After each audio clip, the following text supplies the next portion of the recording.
get into the word right away. Now I don't want to waste your time at all, and I don't want to talk about anything else but the resurrection of Jesus Christ. I am saying I have a news that is of use. मेरे पास आज एक खबर है जो आपके काम की है. I have a news for you which is going to be of use for you. एक ऐसी खबर है आपके लिए जो आपके बहुत काम आ सकती है. And I don't want to beat around the bush, but get to the point straight away. There are two questions about the resurrection of Jesus Christ.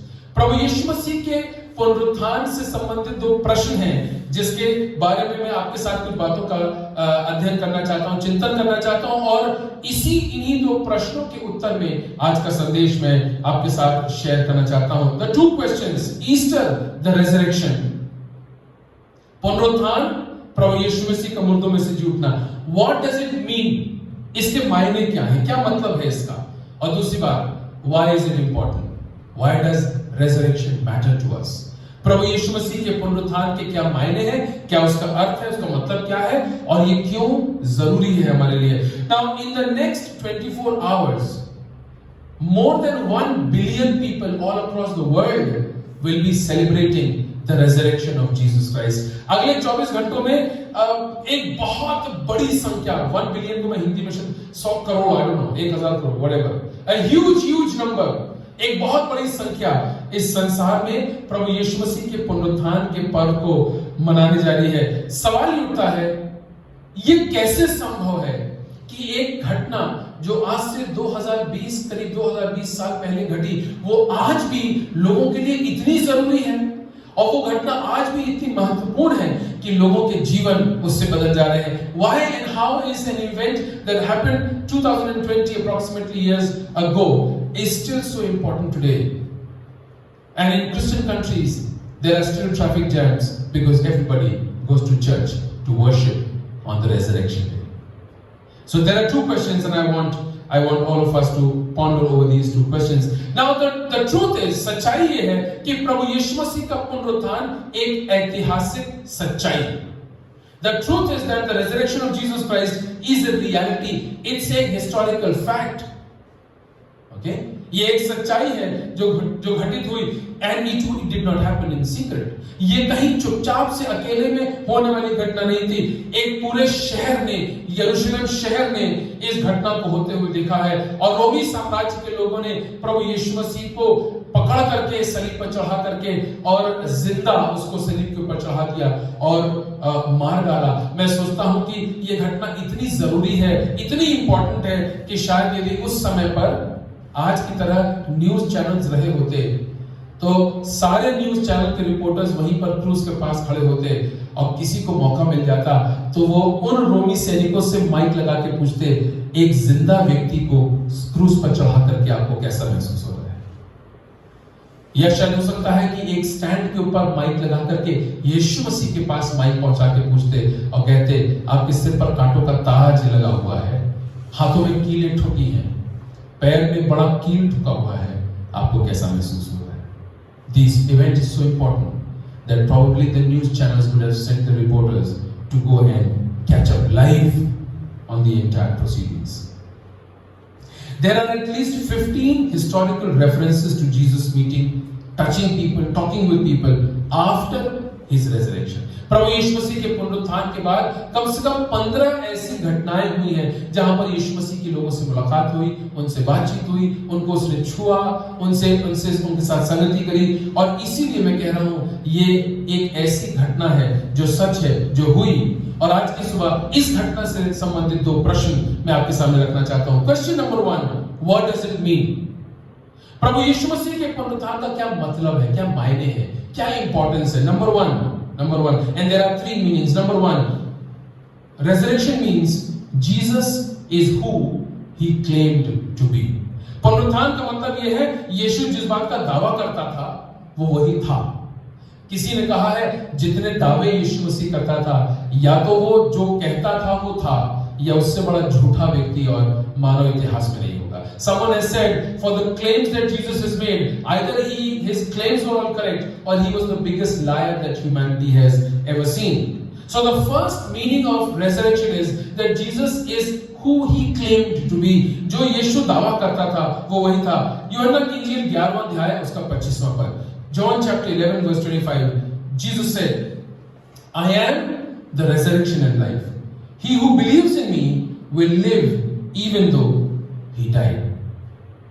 पुनरुत्थान और जीवन मैं हूं, यदि कोई मुझ पर विश्वास करेगा चाहे मर भी जाए तो अभी वो जीवित रहेगा। यीशु कह रहा है पुनरुत्थान और जीवन मैं। I am the resurrection and life. It is an outrageous claim. एक बड़ी अजीब सी अटपटी सी ऐसा एक दावा है जो प्रभु यीशु मसीह ने किया जब वो इस पृथ्वी पर था।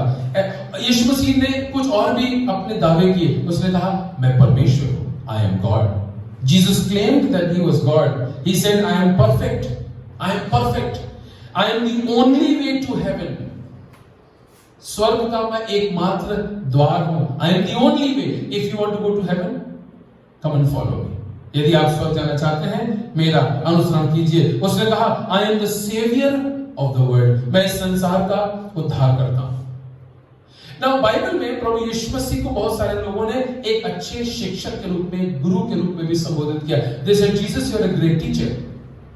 But you know what? If those people would have heard Jesus saying I am God, then all his teachings wouldn't have sounded very good. But the truth is that the resurrection of Jesus proves that he is who he claimed to be. Jesus, I said, was either who he claimed he was or the biggest liar that the world has ever seen. And the good thing is, the good news is that the resurrection of Jesus Christ has proved that his claims were all correct. अच्छी बात और खुशखबरी सुसमाचार ये है कि प्रभु यीशु मसीह के पुनरुत्थान के द्वारा प्रभु यीशु मसीह के सारे दावे सही और सच्चे और सत्य साबित हो जाते हैं। उसने कहा मैं परमेश्वर हूं, प्राण देना प्राण लेना मेरे हाथों में है, और प्रभु यीशु मसीह ने मुर्दों में से जी उठ करके अपने दावों को सही साबित कर दिया। एक दिन प्रभु यीशु मसीह यरूशलेम के मंदिर गए और वहां जाकर के उन्होंने मंदिर की सफाई का काम किया।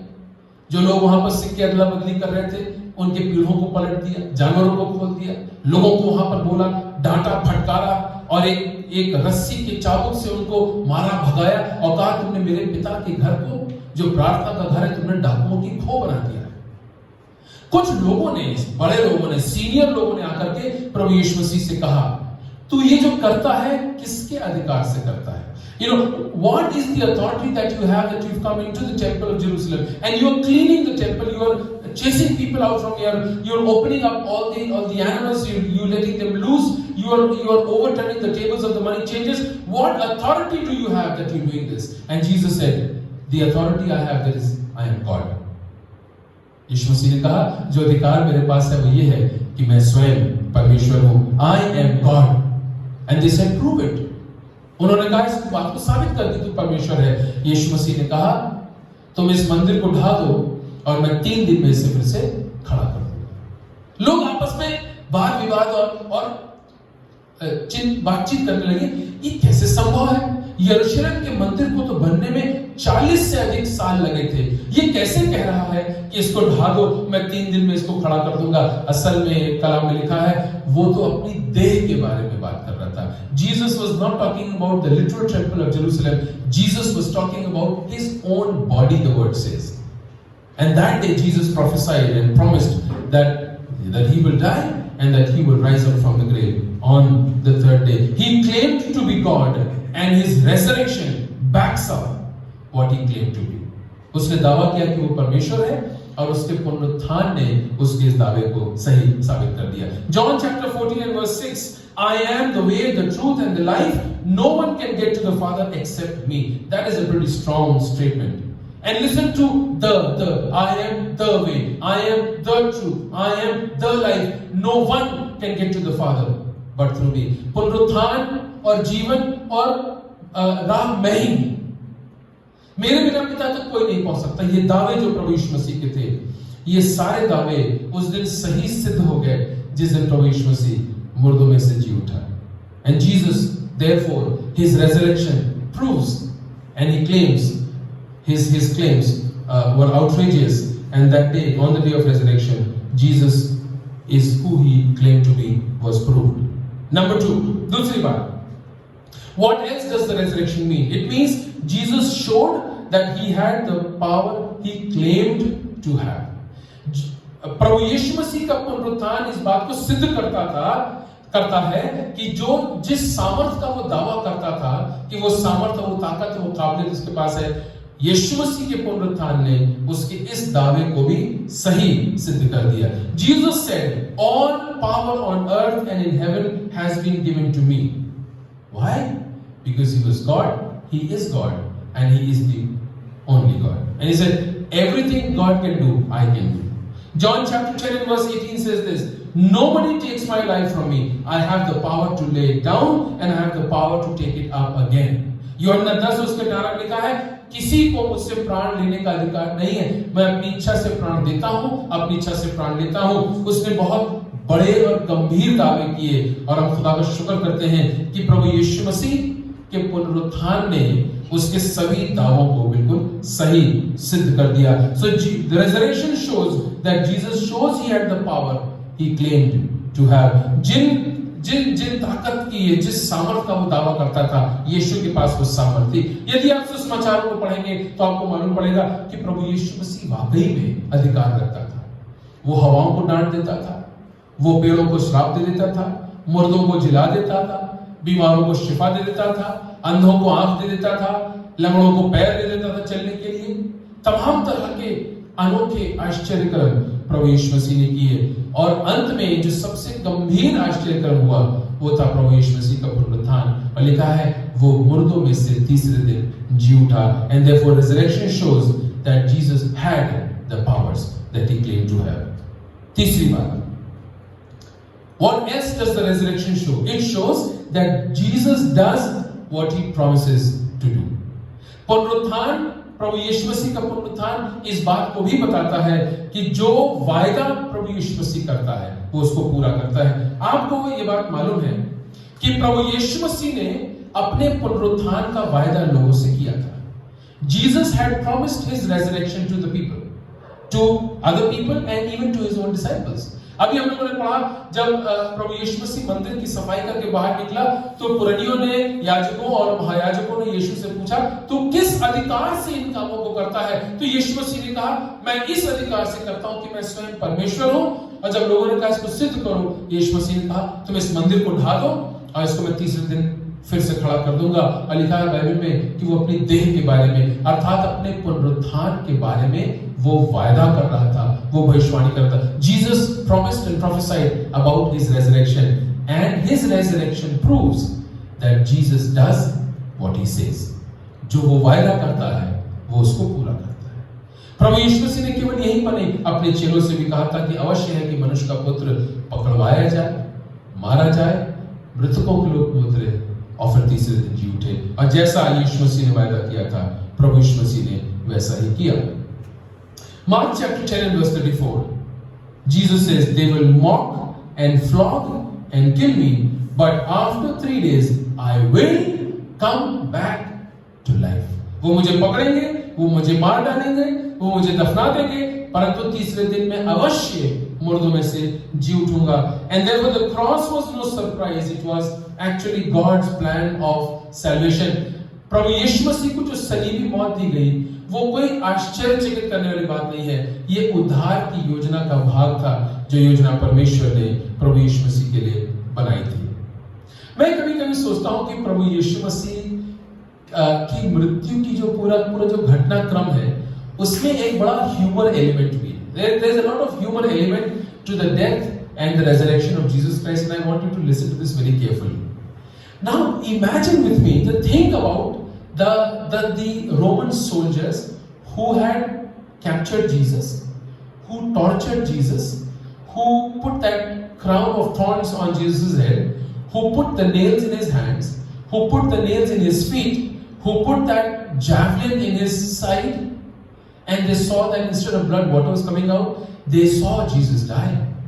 And it was, as I said, it did not happen in secret. It happened in front of thousands of people, in front of an entire city.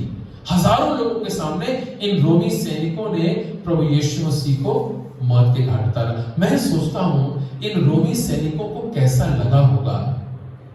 ध्यान से सुनिएगा. जब तीसरे दिन वही व्यक्ति जिसको इन लोगों ने मार डाला था, वो उनके बगल से सड़क पर चलता हुआ निकल गया। क्या मखौल उड़ाया गया होगा रोमी सैनिकों का, इनका मजाक उड़ाया गया होगा। ये देखो, ये जा रहे यीशु मसीह जिसको तुम लोगों ने मारा था, इसने वायदा किया था, इसने कहा था वो तीसरे दिन मुर्दों में से जी उठेगा। ये देखो, तुम्हारी सारी ताकत खत्म, zero. So there is a human element to the death and the resurrection of Jesus Christ. And then these Roman soldiers must be thinking, what went wrong? Didn't we kill him? Yes, we killed him. Didn't we bury him? Of course we buried him in the grave. Did we put a huge stone in front of the mouth of the grave? Yes, we did. Did we put soldiers there to protect the body? Yes, we did. Then what happened? How is this man alive? But you know what? Jesus does what he promises. And Jesus had said that he will rise up from the grave. And therefore the resurrection of Jesus is an assurance to you and to me that Jesus will always do what he promises. प्रभु यीशु मसीह का पुनरुत्थान आपके लिए और मेरे लिए एक आश्वासन है कि जो वायदे यीशु करता है उन वायदों को वो पूरा भी करता है। कलाम में लिखा हुआ है, परमेश्वर मनुष्य नहीं कि वो झूठ बोले। God is not man that he should lie. Jesus is God and he will not lie. That's what it means.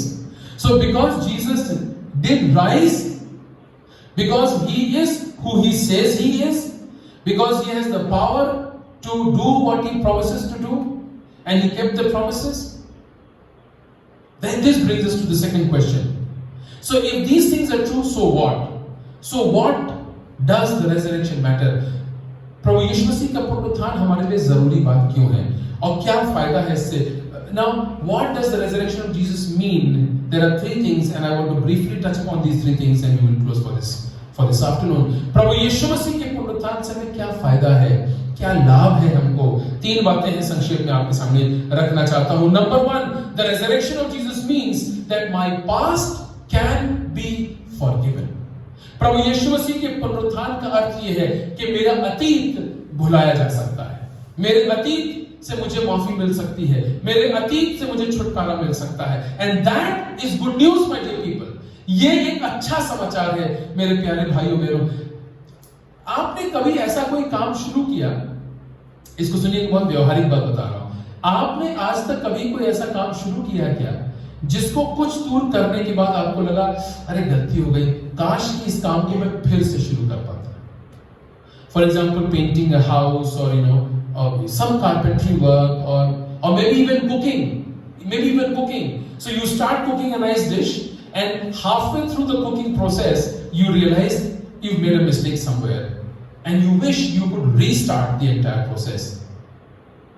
आपको लगता है शायद आप इस काम को फिर से शुरू कर पाते। Now we all have things we wish that we wouldn't have done. हम सबके जीवन में कुछ ना कुछ ऐसी चीजें हैं जो हमें लगता है काश हमने इसको ना किया होता। We all have words that we have said that we wish we wouldn't have said.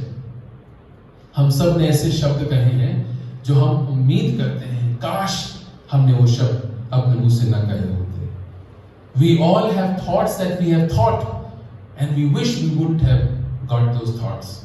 हम सबके मस्तिष्क में ऐसे विचार, ऐसे ख्याल आए हैं जो बहुत खंडित करने वाले, चोट पहुंचाने वाले विचार हैं, और हम उम्मीद करते हैं काश ऐसे विचार, ऐसे ख्याल हमारे मन में ना आए होते। We all have regrets, we all have bad feelings about things, we all have guilt of the past. The resurrection of Jesus Christ is an assurance that your past can be forgiven. The tragedy is that I know a lot of people like that. They can't get on with the present and the future because they are still stuck in the past. त्रासदी की बात यह है कि आप भी ऐसे लोगों को जानते होंगे, और मैं भी ऐसे लोगों को जानता हूं जो अपने वर्तमान को संभाल नहीं पा रहे हैं, अपने भविष्य को संभाल नहीं पा रहे, क्योंकि अभी भी वो अपने अतीत की किसी बात से अपने आप को जुड़े हुए हैं। अतीत की किसी बात से अपने आप को परेशान कर रहे हैं, वो दुर्घटना जो घट चुकी है उससे अपने आप को आज भी परेशान कर रहे हैं। विश्वासियों, सच बात तो ये है, वो घटना घटी एक बार थी, वो शब्द, कड़वा शब्द आपसे एक बार कहा गया था, वो बुरा व्यवहार आपके साथ एक बार किया गया था, लेकिन क्योंकि आप अभी तक अपने अतीत को भुला नहीं पाए हैं, आप अब तक अपने अतीत से पार नहीं पा पाए हैं, अभी तक आपने अपने उस अतीत को छोड़ा नहीं है, इसीलिए आपका वर्तमान टूटा हुआ है और आपका भविष्य भी टूटा हुआ है।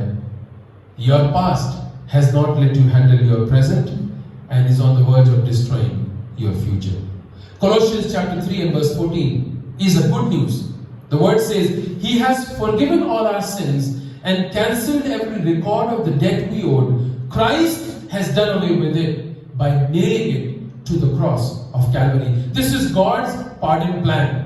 This is God's pardon plan. कुलुस्सियों 3 और उसके 14 में एक खुशखबरी है हर उस व्यक्ति के लिए, हर उस पापी के लिए जिसका अतीत उसको आज वर्तमान में परेशान कर रहा है और उसके भविष्य को बर्बाद करने की ओर है। प्रभु यीशु मसीह के द्वारा परमेश्वर की उद्धार की योजना का जिक्र है कि हमारे हर एक गुनाह को, हमारी हर एक दर्द को, हमारे हर एक चोट को यीशु ने अपने ऊपर ले लिया और उसको सलीब पर उसने छोड़ दिया और वो पुनरुत्थित हो गया।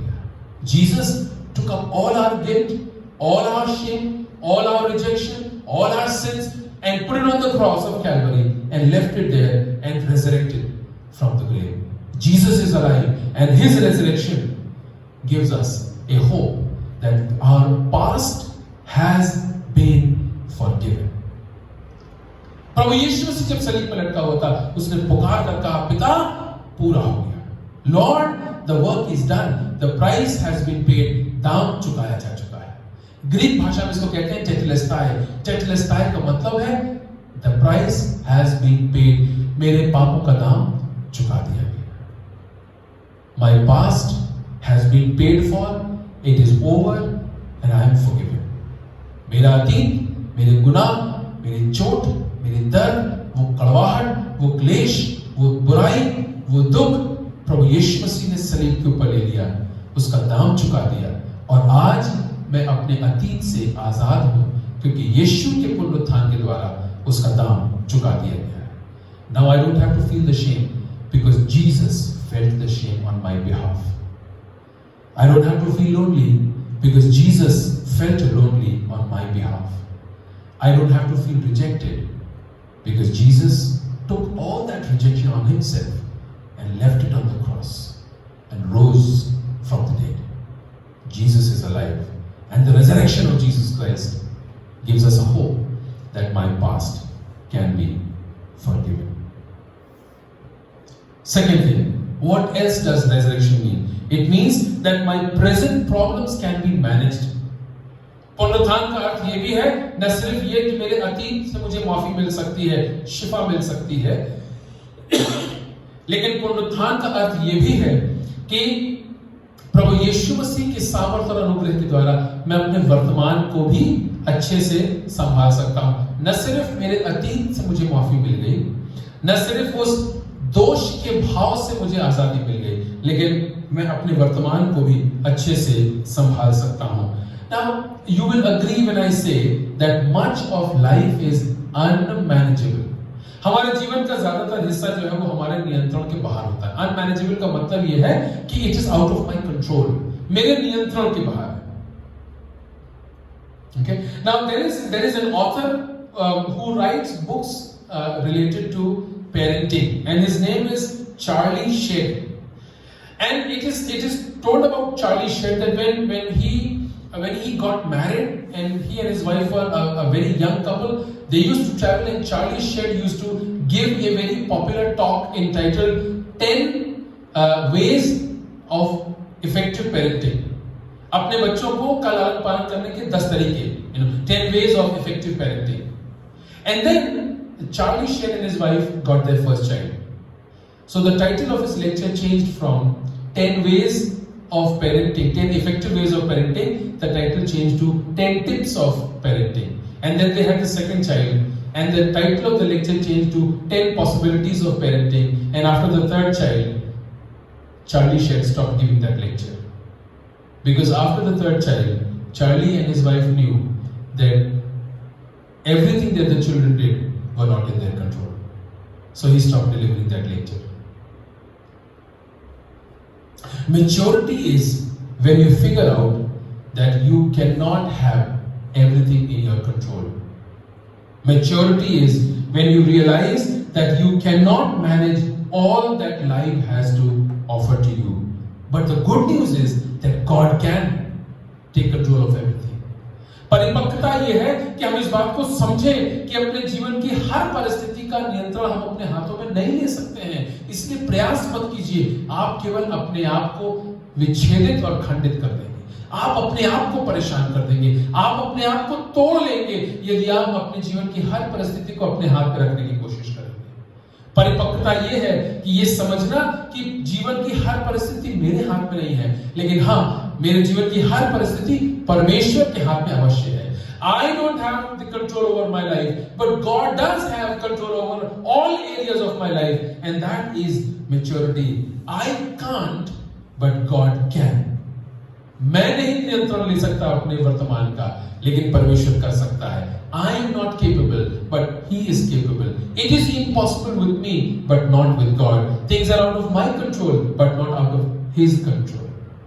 So यदि परमेश्वर के हाथ में सब कुछ है और मेरे हाथ में नहीं है, और यदि परमेश्वर सब चीजों को संभाल सकता है और मैं नहीं संभाल सकता, और यदि परमेश्वर सब चीजों को नियंत्रित कर सकता है, मेरे जीवन के हर क्षेत्र को नियंत्रित कर सकता है और मैं नहीं कर सकता, तो बेहतर यह है कि बजाय इसके कि मैं अपने जीवन के सब क्षेत्रों को नियंत्रित करने का प्रयास करके अपने आप को परेशान करूं, बेहतर यह है कि मैं अपना जीवन पूरा परमेश्वर के हाथ में सौंप दूं। Instead of trying to control all areas of my life and my family life, it is better to hand over the reins of my life and my family life into the hands of God, because I can't, but God can.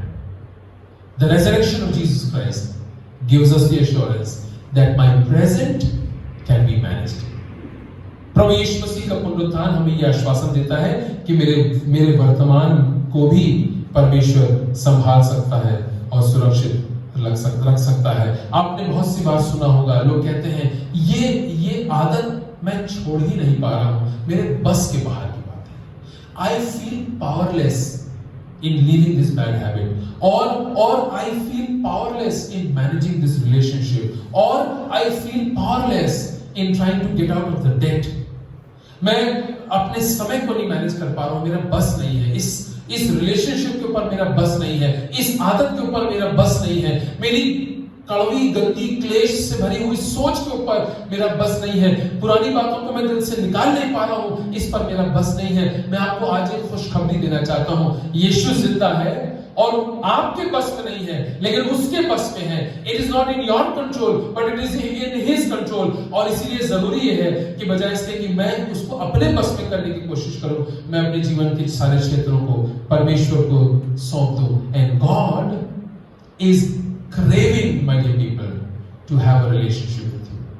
परमेश्वर आपके साथ एक संबंध बनाना चाहता है और वो चाहता है कि आपके जीवन के हर क्षेत्र को वो संभाले। Ephesians chapter 1 and verse 20. How incredibly great is his power to help those who believe him. The same mighty power that raised Christ from the dead. So the same power that enabled Jesus to rise from the dead will help you to rise above your problem. जिस सामर्थ के द्वारा प्रभु यीशु मसीह मुर्दों में से जी उठा, परमेश्वर उसी सामर्थ के द्वारा आपके जीवन की वर्तमान की सारी परिस्थितियों को, सारी समस्याओं को वो संभाल लेगा और आपको उन समस्याओं से ऊपर उठा देगा। God will raise you above your problems by the same power that God used to raise Jesus from the dead. The same power that God used at resurrection is going to be used in your life right now. The question is, do you want God to use that power in your life? जो सामर्थ परमेश्वर ने पुनरुत्थान के दिन इस्तेमाल करी और यीशु को मुर्दों में से जिलाया, परमेश्वर आज उसी सामर्थ को आपके जीवन में इस्तेमाल करना चाहता है ताकि आपके जीवन के हर क्षेत्र को वो संभाल ले और अपने नियंत्रण में ले ले। प्रश्न ये है, क्या आप चाहते हैं कि परमेश्वर उसी सामर्थ को आपके जीवन में इस्तेमाल करे? And therefore the resurrection of Jesus gives us a hope that my present can be managed, provided I hand over the reins of my life into the hands of God. परमेश्वर हमारे वर्तमान को संभाल सकता है। शर्त यह है कि मैं अपने जीवन को और वर्तमान परिस्थितियों को परमेश्वर के हाथों में सौंप दूं। So why does the resurrection matter? Number one, because my past can be forgiven. Number two, because my present can be managed. And the last thing, my future can be secure. मेरे अतीत, मेरा वर्तमान और अब मेरा भविष्य। Why is resurrection important? Because my future can be secure. मेरा भविष्य सुरक्षित रहेगा क्योंकि प्रभु यीशु मसीह मुर्दों में से जी उठा, इसीलिए मेरा भविष्य सुरक्षित रहेगा। Now, हर एक व्यक्ति के जीवन में दो प्रकार के भविष्य होते हैं। You know, there are two kinds of future which is associated with my life and your life. Future of the earth and an eternity, the future in eternity. हमारे पृथ्वी पर का भविष्य और हमारा अनंत काल का भविष्य, दो प्रकार का भविष्य है। और खूबसूरत बात यह है कि परमेश्वर की सामर्थ जिसके द्वारा यीशु मुर्दों में से जी उठा, उस सामर्थ के द्वारा मेरे पृथ्वी पर के भविष्य की भी चिंता हो जाती है और मेरे अनंत काल की भविष्य की भी चिंता हो जाती है। और लिखा है यिर्मयाह की पुस्तक उसके 29वें अध्याय और उसके 11वें पद में कि परमेश्वर यहोवा की ये वाणी है, जिनकी जो कल्पनाएं वो तुम्हारे विषय करता है वो तुम्हारी हानि नहीं वरन तुम्हारे लाभ की। Thus says the Lord that the plans that He has for you are plans to prosper you and not to harm you. For everything that you are worried about today, my dear people, give it into the hands of God because He has a wonderful, beautiful, absolute plan for your life.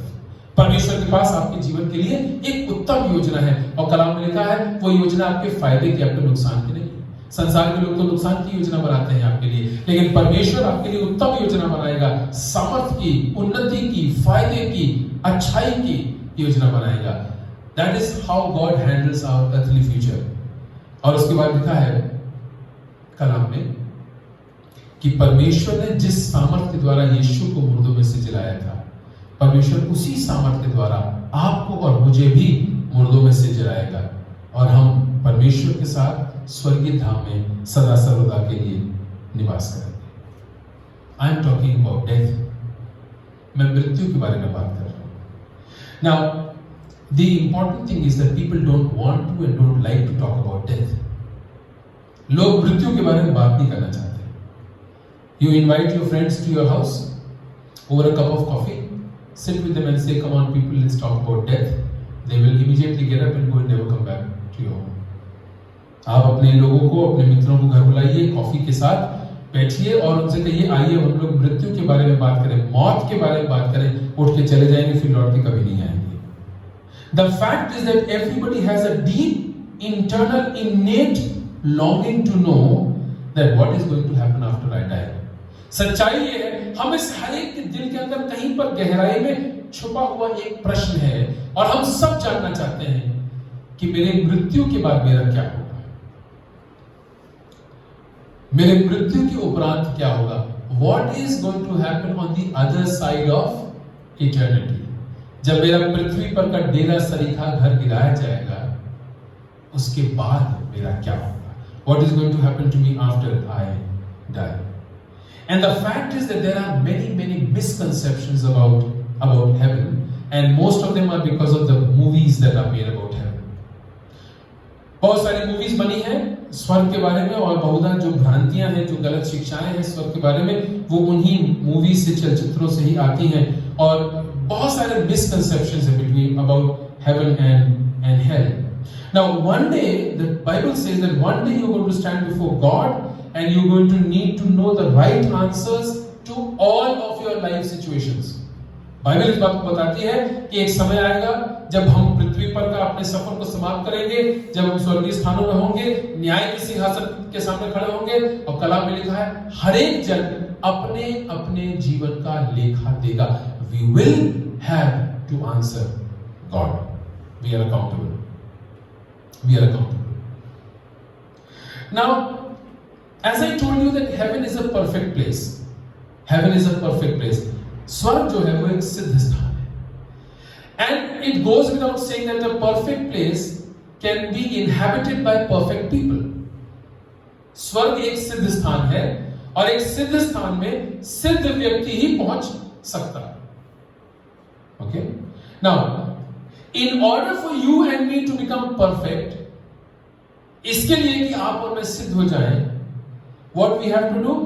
That we should never ever sin in any form in our life. हम सिद्ध तब हो सकते हैं जब हम अपने जीवन में कभी भी किसी भी तरह से पाप न करें. Now Romans chapter 3 and verse 23 says, for all have sinned. सबने पाप किया. इसका मतलब हम सिद्ध नहीं. So if we are not perfect, then an imperfect being can never enter into a perfect place. असिद्ध व्यक्ति सिद्ध स्थान में अर्थात स्वर्ग में प्रवेश नहीं कर सकते. So if you and I need to receive salvation, then salvation can be received through two ways. Plan A of salvation is that we earn or buy salvation. उद्धार प्राप्त करने का पहला तरीका यह है हम उसको खरीद लें. कैसे? अच्छे कामों से. लोगों को लगता है अच्छा काम करो, पुण्य का काम करो, भला काम करो, दूसरों की मदद करो, सेवा करो, परोपकार करो, उद्धार खरीद लेंगे. नहीं खरीद सकते जी. बाइबल में लिखा हुआ है उद्धार परमेश्वर का वरदान है प्रभु यीशु मसीह के द्वारा और ये मुफ्त है, सेतवित है. Salvation is a free gift of God. We cannot buy salvation. We cannot earn salvation. We cannot exchange salvation for something else. ना हम उद्धार खरीद सकते हैं, ना उद्धार कमा सकते हैं और ना किसी और दूसरी चीज के बदले उद्धार हम ले सकते हैं. कलाम में लिखा है उद्धार मुफ्त है. So plan A is to buy salvation. That's not possible. Which means the only option we have is plan B, which is trust in Jesus for your salvation. प्रभु यीशु मसीह पर निर्भर रहिए. जीवित प्रभु यीशु मसीह पर निर्भर रहिए. जो स्वयं मुर्दों में से जी उठा वही आपको मुर्दों में से जी उठने की सामर्थ प्रदान कर सकता है. जो स्वयं पिता की दाहिनी ओर विराजमान है वही आपको पिता के पास ले जाने का रास्ता तैयार कर सकता है. यीशु मसीह ने खुद कहा मेरे बिना कोई पिता तक नहीं पहुंच सकता. You cannot reach to the Father but through me. And therefore, my dear people, this morning I want to give you a word of assurance that your future is secure if you trust and believe in Jesus. यदि आप प्रभु यीशु मसीह पर भरोसा करेंगे, यदि आप उस पर विश्वास करेंगे, आपका भविष्य सुरक्षित है और अनंत काल का जीवन आपको मिल जाएगा. Just one last verse and I will close for this morning. John chapter 17 and verse 3 says this. This is the way to eternal life, by knowing the only true God and Jesus Christ, the one He sent to the earth. और हिंदी में लिखा है और अनंत काल का जीवन ये है कि तुम उस सच्चे अद्वैत परमेश्वर को जानो और उसके एकलौते पुत्र प्रभु यीशु मसीह को जानो. यूनानी भाषा में जानने के लिए जो शब्द है वो है कोइनोनिया. इंग्लिश में जो शब्द है वो है इंटिमेट फेलोशिप, एक घनिष्ठता का संबंध. बाइबल बताती है कि स्वर्गीय धाम में अनंत काल के जीवन का हमारे पास एक जरिया है, एक विकल्प है, एक रास्ता है और वो है कि परमेश्वर और उसके पुत्र यीशु के साथ हमारा व्यक्तिगत संबंध हो. ए personal, vibrant, active, living relationship. My dear people, Jesus has not called us to religion. He has called us to a relationship. Jesus is not interested in the religious activities you are doing. He is interested in the relation that you have with Him. And unless Jesus is your personal Lord and Savior, you are not and I are not going to heaven. यदि प्रभु यीशु मसीह हमारे जीवन का व्यक्तिगत उद्धारकर्ता नहीं होगा तो हमारा भविष्य अंधकार में है. So what does the resurrection mean? पुनरुत्थान का अर्थ क्या है? पुनरुत्थान का अर्थ यह है कि मेरे अतीत से मुझे माफी मिल सकती है, मेरा वर्तमान परमेश्वर संभाल लेगा और मेरे भविष्य को सुरक्षित कर देगा. और यदि हम प्रभु यीशु मसीह पर विश्वास करेंगे तो हम अनंत काल के लिए स्वर्गीय स्थान पर होंगे. मेरे प्यारे भाइयों बहनों, आज की सुबह मैं परमेश्वर के वचन के द्वारा आपको उत्साहित करना चाहता हूं. I want to encourage you this afternoon. यदि आप अपने अतीत से परेशान हैं, यदि आप अपने वर्तमान से परेशान हैं और चिंतित हैं और यदि आपको लगता है कि आपका भविष्य अंधकार में है, इस पुनरुत्थित प्रभु यीशु मसीह को अपने जीवन में स्वीकार कर लीजिए। If you are worried about and anxious about your past, you cannot get over your past. If your present is troubling you and you are in deep problem because of your present, and if your future is troubling you, my dear people, the only solution to these problems is to receive the resurrected Jesus in your heart. Receive Jesus in your heart. And the power of the resurrection that brought Jesus from the dead into life, that power of resurrection will become operative and start manifesting in your life. परमेश्वर की वो सामर्थ जिसके द्वारा यीशु मुर्दों में से जी उठा था, उसी सामर्थ को आप अपने जीवन में कार्य करता हुआ देखेंगे। यीशु मसीह को अपने जीवन में उद्धारकर्ता के रूप में स्वीकार कर लीजिए। आइए प्रार्थना करें। हमारे जीवित और सामर्थ्य अनुग्रहकारी परमेश्वर, हृदय से प्रभु आपको धन्यवाद देते हैं। आपने हमें ये मौका दिया प्रभु जी कि हम आपके भवन में आपकी आराधना करने के लिए आ सके प्रभु जी। और प्रभु जी हमारे ये सारे मित्र साथी प्रभु जी जो इस समय मुझे सुन रहे हैं और अपने घरों में हैं और मोबाइल फोन्स पर या टीवी पर या और किसी लैपटॉप पर प्रभु जी आपके इस वचन को सुन रहे हैं प्रभु, मेरी प्रार्थना है हर एक के जीवन के ऊपर आपकी आशीष और आपका अनुग्रह पाया जाए। हर एक को संभाले प्रभु जी। और काश की पुनरुत्थित प्रभु यीशु मसीह की सामर्थ्य हमें से हर एक के जीवन में दिखने पाए प्रभु जी। काश कि हम यीशु को अपने जीवन में उद्धारकर्ता के रूप में स्वीकार कर लें, ताकि परमेश्वर की वो सामर्थ जिसके द्वारा यीशु मुर्दों में से जी उठा, वही सामर्थ हमारे जीवन में कार्य करने पाए। हम धन्यवाद देते हैं, आपने हमारी दुआ सुनी। सारा आदर सारी महिमा प्रभु आपको देते हैं और बड़े धन्यवाद के साथ इस प्रार्थना को प्रभु यीशु मसीह के सामर्थी नाम से मांगते हैं। आमीन। आमीन। हम प्रभु की प्रार्थना एक